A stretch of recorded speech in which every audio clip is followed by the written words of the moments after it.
মাত্র ৫ মিনিটে আমি আপনাদেরকে একদম সিম্পল ইনগ্রেডিয়েন্টস দিয়ে একটি বুরহানির রেসিপি শেয়ার করব, যেটা খেলে আপনারা বুঝতেই পারবেন না যে এটা আপনারা বানিয়েছেন নাকি বাবুর্চি দিয়ে। তাহলে চলেন আজকে একদম ইজি ওয়েতে এই বুরহানির রেসিপিটা আপনাদের সাথে শেয়ার করি। আপনারা কিন্তু অবশ্যই এই রেসিপিটা বানিয়ে আমাকে কমেন্ট করে জানাবেন। সো হ্যালো এভরিওয়ান, আসসালামু আলাইকুম। I hope all are doing good. Borhani বানানোর জন্য এখানে আমি একদম ফ্রেশ আমাদের গাছের পুদিনা পাতা নিয়েছি এবং একটি আমি বিলাতি পাতা এবং কিছুটা ধনিয়া পাতা নিয়েছি। তার সাথে 3টে কাঁচামরিচ এবং 2 চা চামচ পানি দিয়ে নিয়েছি। সেই সাথে আমি 1 চা চামচ সাদা সরিষা দিয়ে সবগুলো উপকরণ একসাথে ব্লেন্ড করে নিয়েছি। আপনারা যদি চান তাহলে এখানে কালো সরিষাটা দিয়ে নিতে পারেন, বাট আমি আপনাদেরকে প্রেফার করব আপনারা সাদা সরিষাটাই ব্যবহার করবেন।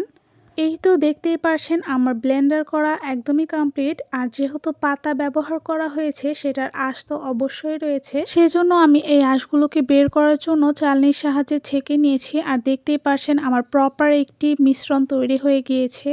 এখন নিয়ে নিব আমার মেইন ইনগ্রেডিয়েন্টস, আর সেটা টক দই। আমি বাজার থেকে 1 কাপ টক দই কিনে নিয়েছিলাম, আর আমি আজকে 1 কাপ টক দই দিয়েই বুরহানি বানাবো।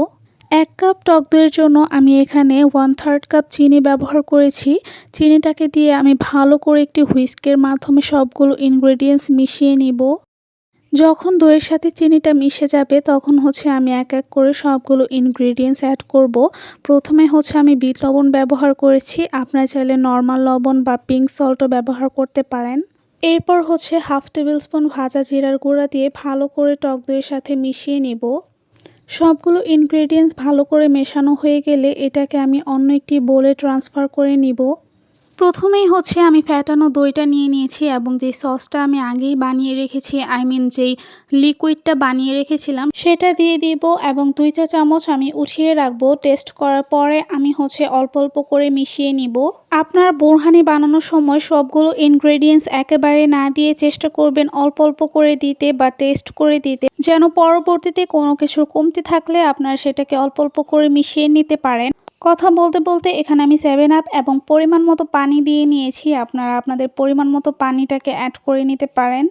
এখন একটু বেসিক মশলা দিয়ে নিব, সেই জন্য একটু টমেটো কেচাপ, দেন একটু চাট মশলা দিয়ে নিয়েছি এবং যে বাটিতে আমি টক দইটা মিশিয়েছিলাম সেই বাটি একটু ধুয়ে পানিটা অ্যাড করে দিয়েছি এবং ভালো করে হুইস্ক দিয়ে মিশিয়ে নিয়েছি এই সবগুলো ইনগ্রেডিয়েন্টস। তারপর এই তো আমার একদম সিম্পল একটি বুরহানির রেসিপি রেডি হয়ে গেল। আপনারা কিন্তু অবশ্যই বাসায় এই গরমে ট্রাই করতে ভুলবেন না।